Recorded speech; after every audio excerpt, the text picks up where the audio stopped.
Great. Well, welcome to our POP listeners. We have today another session of Presenting Our Presence. As you know, Presenting Our Presence is a podcast that highlights the contributions of Indigenous colleagues here at the University of Alberta. And it is co-hosted by myself, Dr. Cindy Gaudet, and Dr. Florence Glanfield.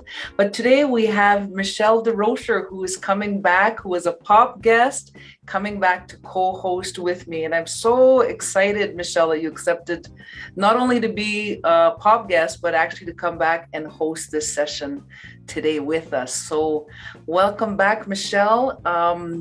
I'll pass it to you. You can introduce yourself again and then introduce our special guest for today. Thank you, Cindy. Yeah, I'm excited to be back. Thank you for the invitation to co-host with you. I'm excited to be on this side. So my name is Michelle Durocher. I am from the Fishing Lake Métis Settlement, and at the University of Alberta, I work in corporate and foundation relations in the Office of External Relations. And I'm excited today to introduce our guest for today. We have the pleasure of working together on the Indigenous Advisory Council, and I'm excited to learn more from her today. So Jessica, if you wouldn't mind introducing yourself in a way that's meaningful to you. Thank you so much. It's such an honor to come and be a guest for you folks. So my name is Jessica Vandenberghe. My pronouns are she, her. I'm born from the Denetah First Nation in northern Alberta, but I'm a 60s scoop survivor. So I grew up in the foster adoption system with a very inclusive German family, farming family in the Grand Prairie Peace Region area. And I found my way eventually to the University of Alberta here to do a couple of engineering degrees and went off and worked in industry. And then I currently sit as the Assistant Dean, Engineering Community and Culture in the Faculty of Engineering, as well as run a side consultancy firm. I'm a podcaster myself. I have a number of different things. But the other thing that I'm quite proud of is that I'm a mom of two very beautiful children. So happy to be here today. I'm just going to start it off by just reminding everybody that when we're on the Indigenous Advisory Council together, we had a really great experience of learning from each other. And one of the things I learned about Jessica in that time was this amazing, all these amazing opportunities she has in the Faculty of Engineering as a woman in engineering, as an Indigenous woman in engineering, even more amazing. And so I think I just wanted to start off, Jessica, by asking you how you feel about having that very unique experience in an area that is so male dominated, but you have made such a name for yourself. And as I mentioned last time we spoke, I see your name everywhere and I see this amazing presence building, and it makes me so excited. So I just wanted to know if you could speak to that a little about what that's like. For sure, definitely. Maybe I'll start with a little bit of context about how I grew up. So I grew up in northern Alberta, small rural farming community. The closest town was maybe 67 people. We took a couple of school buses to get to the high school. We traded them in the middle of this field, so very remote. But my adopted family that I grew up in, my mom immigrated from Germany. So she grew up post-World War Germany. She came to Canada on the Centennial, across the ocean on this boat, and then took this train across to Western Canada and landed in Calgary during Stampede. There's all these cowboys everywhere. So she has such an interesting journey. But the thing is that when you were growing up during the time she grew up in Germany, around the age of grade 8, somewhere in that area, you were assessed and then assigned what you were meant to do. And so she was assigned to be a seamstress. So she never had a chance to finish high school or anything like that. So she chose to come to Canada for many reasons, but to leave behind some things and enjoy the freedoms that we have here in some ways. So she was always a continual learner. I was telling this story the other day, like she just, goes from post-World War Germany and being a seamstress and coming to Canada to middle of nowhere. She wanted to be a farmer. And so she's like, there's stuff that we need to know. And she would always buy computers and make us type in the middle of the country and type half an hour a day. And then she's like, we want to restore the nutrients in the soil. So she went off and learned about that. She wanted, to teach herself Spanish. So she started watching Spanish soap operas. And she always was this continual learner. And my dad, he grew up in Saskatchewan a couple of generations into Canada. And he worked in the construction, but he was always inventing and welding and building things and coming up with new farm equipment, and he would just whip things up. And he's currently retired. And so he is now just whipping up birdhouses and little wooden cars and all these things, and, always inventive. And I think that really helped me to have this attitude that, you can always figure it out. Like, just go figure it out. So when I went into engineering, none of my family had gone to university either. My two brothers, they went into the trades, followed along the footsteps of my dad. They all started up a couple construction companies up in the Grand Prairie region. So when I went off to university, I didn't have any perceptions of what engineering was.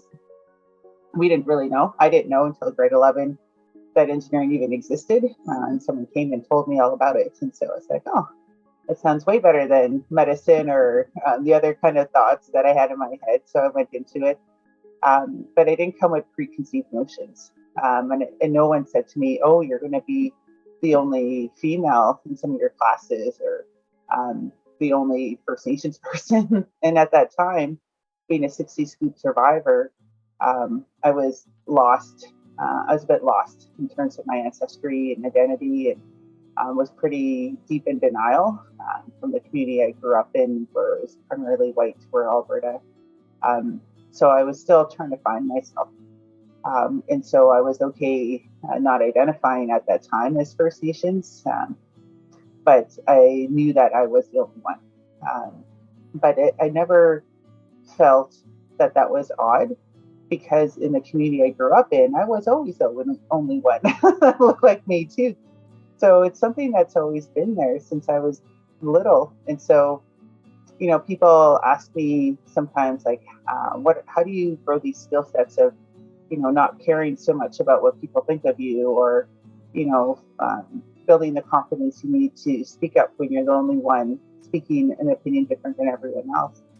I really had to think about it, because that's always what I've had to do since I was a little kid, right? And, sometimes I struggled with things like imposter syndrome, and struggled with mental health issues, and struggled with wanting to look like everybody else, remembering trying to, scrub the brown off my skin and things like that. But, over time, through supports and finding people through things like Lawrence's Teas, and it was only about 5 years ago that I met another 60 scoop survivor. I had no idea. But now I found such community everywhere. And through all of that, you can be proud again. And so that's kind of the origin of some of how I got to where I got to. That's wonderful, Jessica. Thank you for sharing that. I think it's so interesting. I think it's important that we tell our stories, because when people hear them, they're going to see themselves somewhere in it, right? So when you're working with students, I know in your position at the Faculty of Engineering, that's part of the work that you do. Do you find that they're really open because they have this more in-depth knowledge of who you are? Because I know part of what you do, right, is about the community and the culture. So I just find it so interesting to have such humanity in something, in my mind, is very mathematical. And so I just wonder, how does that part of you fit into an engineering world? For sure. It's taken a little while to kind of find how to create change. But as soon as I got into engineering as a student, which was already a couple decades ago, not to age myself, but it's been a little while since I was a student, I was always part of outreach activities, STEM outreach activities, science, technology, engineering, mathematics, as well as things that at the time weren't called equity, diversity, inclusion, but are now called equity, diversity, inclusion, in order to help minority demographics see the beauty of what engineering could be, that you could see yourself in it. I've always been actually more of a creative person. We didn't live in a capitalistic world. I always tell people, like, I'd be a painter, an artist, or a conductor, or I'd compose musicals, something like this. But I knew enough. My mom ingrained a lot of need for, we were pretty poor. So she's like, you got to save, you got to save, you got to have a good job, good job. But that was ingrained into us. And so when choosing what to take in university, I'm like, okay, engineering, good job. That's where I headed, and it turned out to be a really good path that way. But yes, it's taken a while to be able to walk with my true authentic self. Like I said, in the beginning of my career, I was in denial of who I was. So I was happy to be invisible. I was a ridiculously introverted, shy person. Like, if you would have looked at me, I would have burst into tears. I had to work through a lot of things, a lot of fears that came out of childhood trauma and how I grew up and things like that.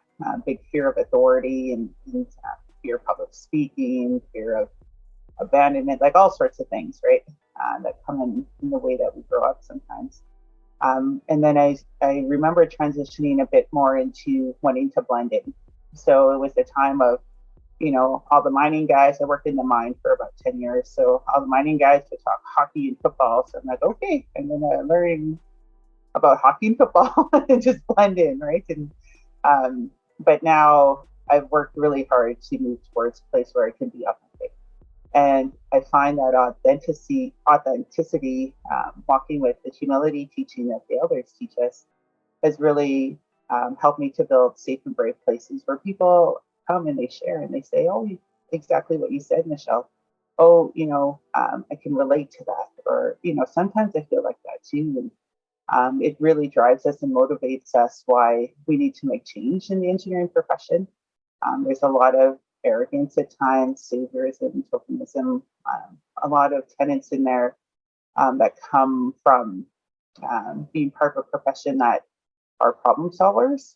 But sometimes we just need to listen. We can't fix people. People need to heal themselves. But we need to create those safe, brave places, because at the heart of everything engineers do, you do have to work for people.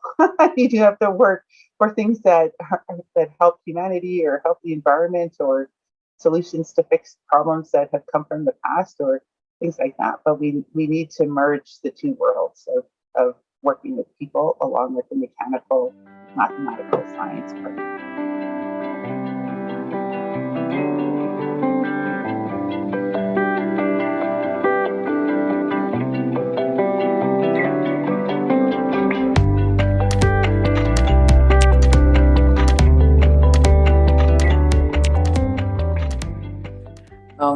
I guess one, thought that comes to mind in terms of your sharing and the importance of story that Michelle brought up, and then creating that safe space, creating that space for students to also see themselves in the Department of Engineering. And I know it's like, we're always wowed by, it's like engineering, like Michelle was saying, and you dismantle that myth in so many ways that we can't occupy that space, and you do it so graciously, and like you said, with that authenticity that it makes possible to actually see ourselves, and when we see ourselves in that space, I guess it's like, then we don't create these hierarchies within those places, right? I'm just kind of getting that awareness of the importance that we are in many spaces, right? And the value of that. And I know you've done so much work, and I'm always intrigued. A couple things I'm intrigued by is your efforts of reconciliatory work in engineering. And another piece that you brought up in our visit this week was how to see engineering from that Indigenous worldview. And when I mean, in my, I know nothing. I think I know nothing, but we're probably um, grew up with engineers. Like when you spoke about your mother, I just want to acknowledge that. It's like acknowledging our mothers. If I could write what I want to write, I'd write about the epistemology of mother, like how we come to know through mother, right? Like one of these days I've got a draft, but you spoke about that, that it was always there in some form, right? Can you elaborate a little bit more on seeing the world through that lens, that you're learning the Indigenous worldview of engineering, and what kind of becomes interrupted in some sense that's beyond the mathematical formulas? This is a great question. And there's so many things as I sit with elders and knowledge keepers and sit with communities and do consultation and engagement with nations and Métis settlements, Métis nations and Inuit to the north. And you see so many patterns, so many parallels, things that where you're talking about the same thing and you're like, oh, I've heard this before, but this is what we call it, right? And so even just the value system. So we learn about the 7 sacred teachings, right?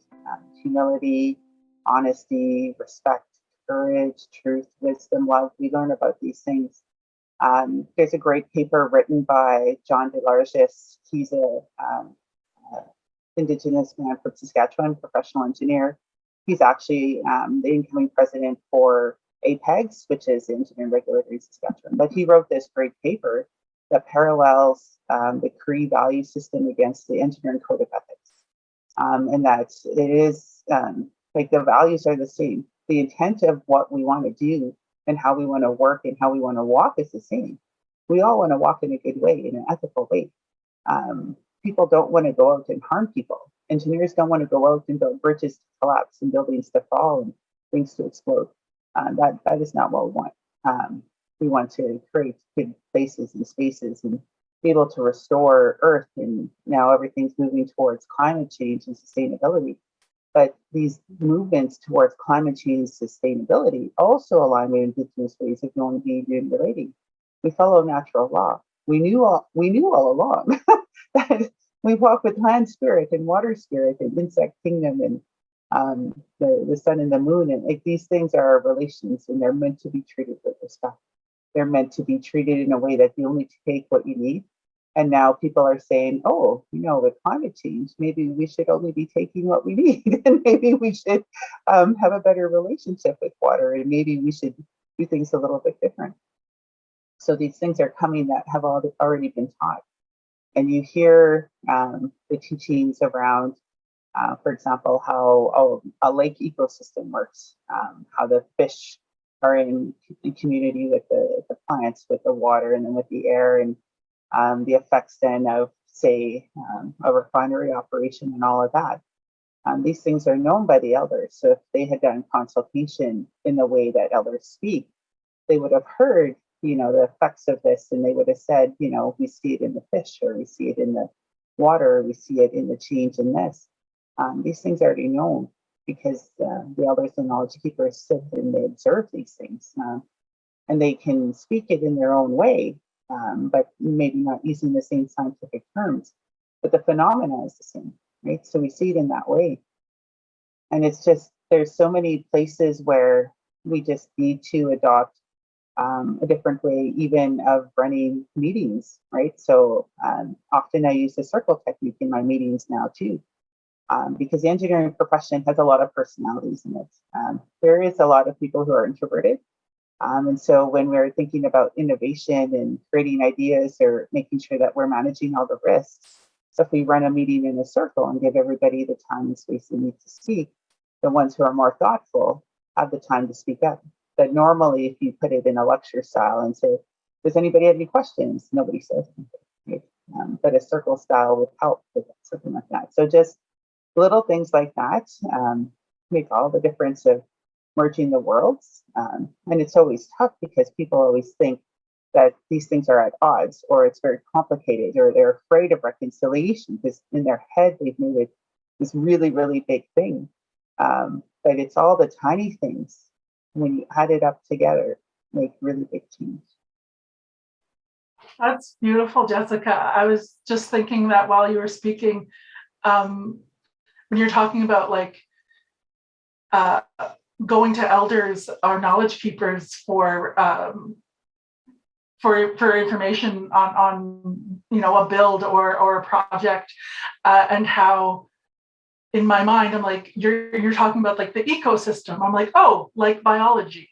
Like I was like, oh, that's so I'm, even as you're speaking, I'm linking these things and like, yes, even though our teachings always seem so cultural and important in our own growth, like you said, it's transferable. Like we're just using different terms, right? And I just think that's so amazing to think I didn't, like Cindy was saying, to think I don't know much about engineering, but actually no, I just don't use the same language that engineers are using, and to see kind of how we can dismantle that kind of ivory tower of knowledge, right? Like, oh, these are the things you learn in university and only university. It's like, well, no, it's not. Like these are things that you could have learned in your hometown, in with your community and with your family, or with elders. I think it's so amazing.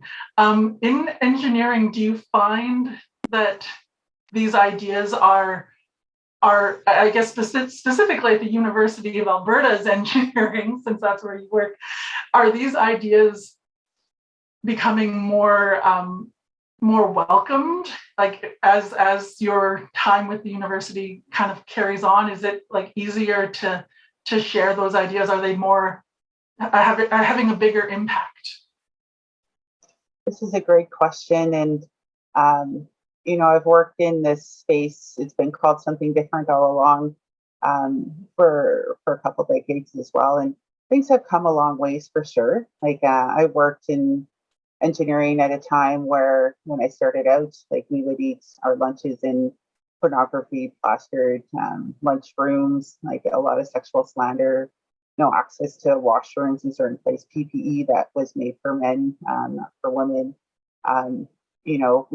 We mentioned, Cindy, you mentioned the role of mother, like the sacredness of women needs to return as well, right? That we are built to foster community, we're built to nourish, we're built to build teams and things like that. And those attributes are ones that make really great team leaders and project managers and consultants and things like that, right? And so things have shifted a lot that we can have these conversations now. There are still attitudes that may not be shifted in their lifetime. But again, if we adopt this teaching of the 7 generations, it's okay if we don't shift everybody's attitude within this generation. Like, I've resolved myself that I'm living in an awareness time. I'm going to have a lot of repetitive conversations, started at square one sometimes with people, and have to accept that there are some people that just will never be ready for these conversations. But for those who are, given the confidence and the nudge that they need to become allies and be engaged and become knowledgeable and take those little steps and do their land acknowledgements, and the leaders whose ears that I have, counsel them on how they can make large change at a national, international level, which is always an honor and privilege to be able to do. So I do see things changing. I've seen some just incredible gestures of reconciliation, which gives me hope.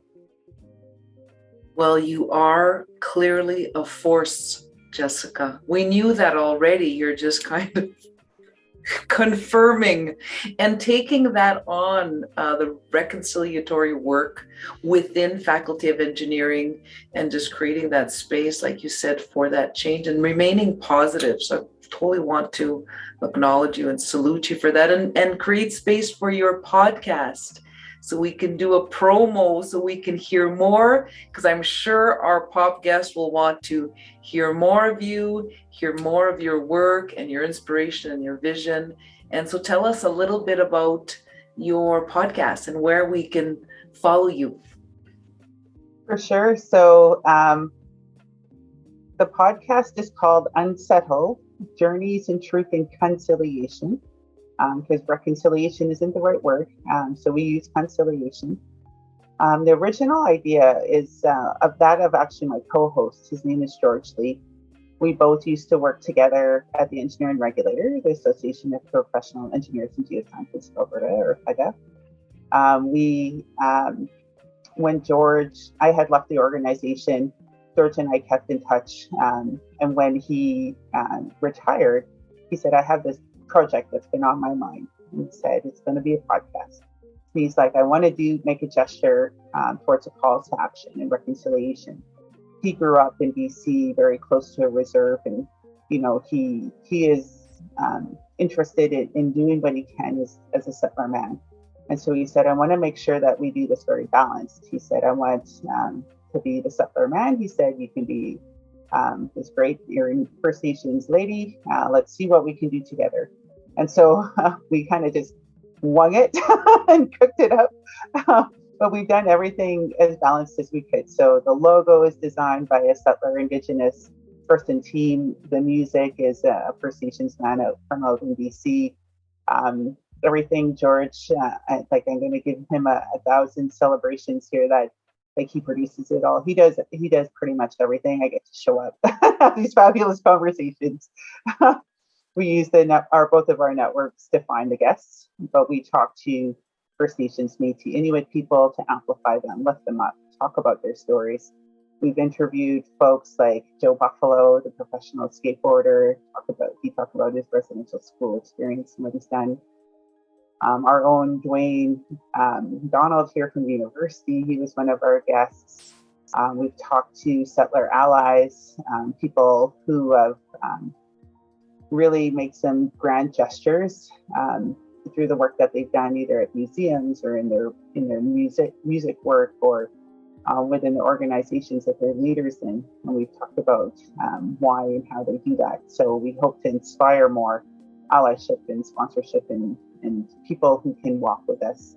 And we've been very thoughtful in making sure that we have a diversity too of gender types and age and First Nations and Métis and Inuit. And so we're doing our best to be balanced. And we're in season 2, which is very exciting. And we are actually co-hosting an event as part of the Faculty of Engineering's June's Indigenous Peoples Month. At the end of the month, where we're inviting all the guests from both season 1 and 2 to come. So it's a virtual event. Everybody can come and sit in circle with all the guests. So this is probably the funnest, most rewarding side project I have ever done. And so it's just such a pleasure to be able to do this with George Lee. Well, thank you so much for sharing. And you make a good point. We also need those stories of those settler allyship stories, right? We need to hear those stories. We need to see those examples. We need to highlight that as well. So salute you. I mean, that's a project that's reconciliatory in a sense, making things right. What do you think? I actually, so this is something that is from a long time ago. On the Indigenous Advisory Council, we once talked about what our land acknowledgement on the U of A website should look like.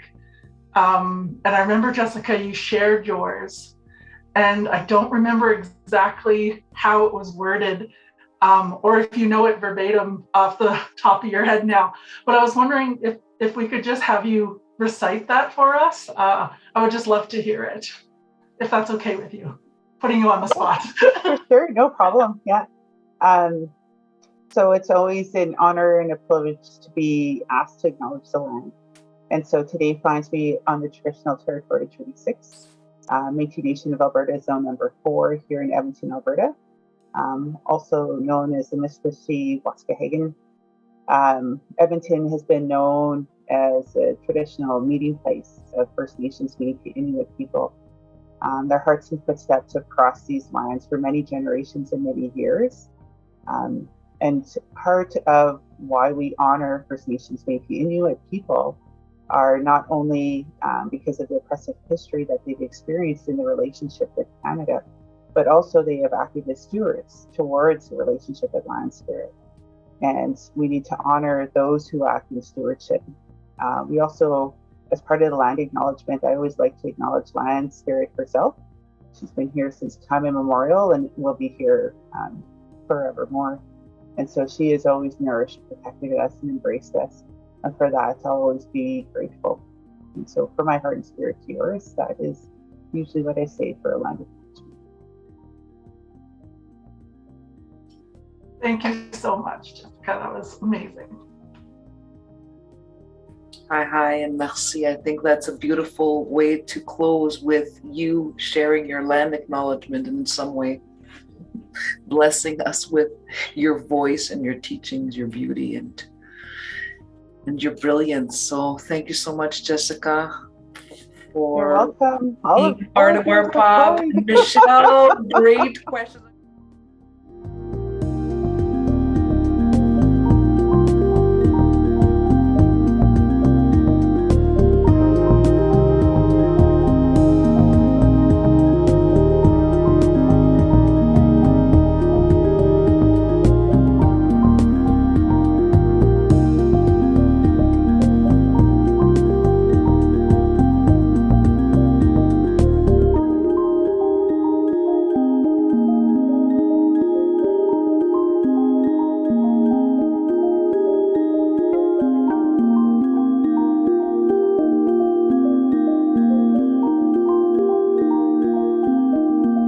I'm going to stop the recording.